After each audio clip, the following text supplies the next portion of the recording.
softly spoken, with no strings tying you to me. I'm happy in your company with no emotion, 'cause my love deserves to be free. I never wanna look at a house in the garden, I never wanna lock you down. I know you're not mine, it's just my turn, but we can still have fun for now.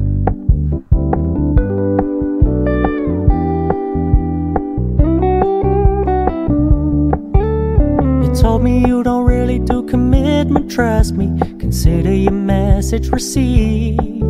When you said you couldn't take us too seriously, I must admit I was relieved. 'Cause I never wanna play happy families with you, but I like having you around. I'm fully aware this is a flash in the pan, but we can still have fun for now.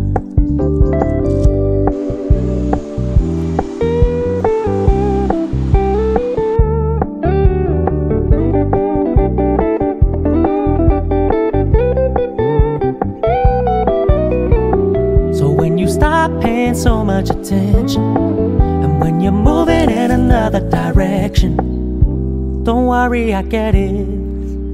I meant what I said when I said it, lady. I never wanna look at a house in the garden, I never wanna lock you down. I know you're not mine, it's just my turn, but we can still have fun for now. No, I never wanna play happy families with you, but I like having you around. Coucou tout le monde, alors je vais juste vous faire un petit point lecture de mes deux dernières lectures. Du coup, ça fait un petit moment, enfin ça fait 2 semaines que je suis sur Je suis une légende, je suis une viking. Ça c'est un film, c'est pas pareil. Mais c'est un lien avec le livre, c'est pour ça aussi. Et donc j'ai adoré franchement.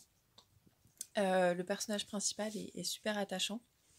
En fait, c'est une jeune femme qui est atteinte de l'alcoolisation fétale et qui du coup a un peu des retards, mais qui pour autant est une jeune fille qui est quand même très intelligente, malgré ce qu'on peut dire d'elle, malgré ce que les gens peuvent penser. Elle est très intelligente, elle est très courageuse. Et en fait, elle est élevée par son frère depuis qu'ils sont partis de la maison parce que l'oncle qui s'est chargé d'eux était violent. Du coup, voilà, parce qu'en fait, la mère, voilà, elle était alcoolique, donc elle n'a pas pu le garder. Enfin, elle n'a pas pu les garder, de toute façon, elle est morte d'un cancer après. Le père, inconnu au bataillon. Et du coup, ils se débrouillent un peu tous les deux. Il y a quand même Kalash, la petite copine de son frère qui s'occupe d'elle. Et elle apprend un petit peu la vie, alors qu'elle a 21 ans, mais vu qu'elle est un peu en retard, elle comprend pas tout. Elle sait pas se débrouiller toute seule. Donc voilà, elle apprend plein de choses. Elle a un petit copain qui a un handicap aussi. Voilà, et on suit sa petite vie voilà, avec son handicap, mais ça prend pas toute la place. C'est très léger quand même. Enfin, en tout cas au début. Et voilà, c'est très drôle. Sa relation avec ses amis, son copain sont très touchants en fait. C'est des relations très touchantes. Et petit à petit, il y a une espèce de trame de fond qui se met en place.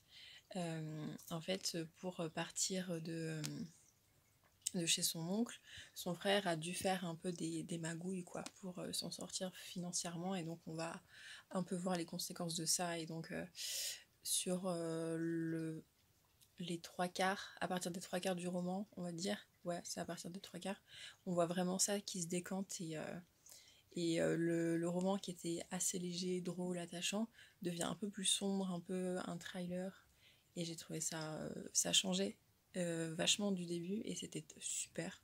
J'ai vraiment été pris dedans. J'étais un peu choquée, vu que j'étais habituée à quelque chose d'assez doux, assez mignon, assez tendre. Je me suis retrouvée avec quelque chose d'assez sanglant, un peu flippant, enfin pas trop non plus, mais un peu quoi. Et du coup, c'est vrai que au début j'étais un peu choquée, mais après je me suis prise dans l'histoire et franchement, c'est du coup une fin qui est étonnante et je m'attendais pas du tout à ça. Et voilà, la jeune fille a rencontré plein de personnages qui vont soit être positifs pour elle, soit être négatifs. Certains vont peut-être profiter un peu d'elle vu qu'elle a un handicap. Enfin voilà, elle va faire de très belles rencontres aussi, il va se passer plein de choses, elle va peut-être évoluer, enfin voilà. c'est intéressant. C'est la première fois que je lis un livre du point de vue d'une jeune femme qui a un handicap et elle n'est pas que ça. Et c'est ça qui est bien. Elle n'est pas juste son handicap, c'est une femme à part entière avec ses qualités, ses défauts, ses goûts, ses loisirs, donc ça c'est génial. Et donc elle est fan des Vikings. Et du coup, pour elle, être quelqu'un d'accompli, c'est être une viking, donc être légendaire, donc être courageux. Donc elle met en place dans sa vie de tous les jours ce que font les vikings dans les livres qu'elle lit. Et ça fait qu'elle est cette jeune femme si courageuse et héroïque en fait. C'est qu'elle prend exemple sur des vikings et du coup, sur des vikings femmes, sur des valkyries. Du coup, ça donne quelque chose de très sympa. Elle donne des anecdotes sur ça aussi. Enfin, voilà, c'est vraiment sympa. L'écriture est assez simple, mais c'est une bonne histoire. J'ai adoré me plonger dedans. J'ai adoré à chaque fois retrouver les personnages. C'est toujours un plaisir de les retrouver tous très sympas, tous très attachants, complexes. Il n'y a pas eu de clichés. Les personnages étaient intéressants. Au début, on peut penser peut-être que c'est trop une lecture ado et c'est peut-être pas assez creusé, mais finalement, si, en fait, finalement, c'est bien fait. Finalement, c'est bien fait et c'est tant mieux parce que j'ai beaucoup aimé. Ensuite, je vais vous parler de Lait et miel. Donc, il y a un recueil de poésie que j'ai dévoré dès que je l'ai lu. Je l'ai lu mais directement parce qu'en fait, j'en ai énormément entendu du bien et que ce soit entre mes camarades de classe, des collègues en librairie, plein de gens m'en ont parlé. Apparemment c'est connu sur Instagram mais je l'avais jamais vu passer, mais bon, en tout cas c'est des gens que j'ai rencontrés dans ma vie professionnelle notamment qui m'en ont parlé et j'ai pas été déçue quoi. Je vous mettrai plein d'extraits des poèmes que j'ai trouvés soit intéressants, soit touchants, soit beaux parce que ça vaut le coup et ça peut vous permettre de voir un peu de quoi ça parle. Mais ça parle de plein de choses. Ça va de la féminité à la souffrance, à l'amour, au fait, aux abus sexuels aussi, ça parle de ça. Ça parle de la relation qu'on peut avoir avec son père si c'est pas quelqu'un de très recommandable. Ça parle de l'alcool, ça parle d'énormément de choses, le fait de tout simplement d'être une femme, sur le fait de ou pas s'épiler, son rapport avec le sexe aussi en tant que femme, comment est-ce qu'on se positionne par rapport à ça, parce qu'on a quand même, on est des femmes, c'est pas aussi simple que d'être un homme par rapport au sexe, enfin plein de choses comme ça. Et c'est hyper bien écrit, les dessins ils sont vraiment sublimes. Je l'ai dévoré quoi, parce que c'est si beau, on se retrouve forcément dans un des poèmes. Moi je me suis pratiquement reconnue dans tous, enfin j'ai à chaque fois compris ce qu'elle voulait dire, le message qu'elle voulait véhiculer. Ça a résonné en moi en tout cas.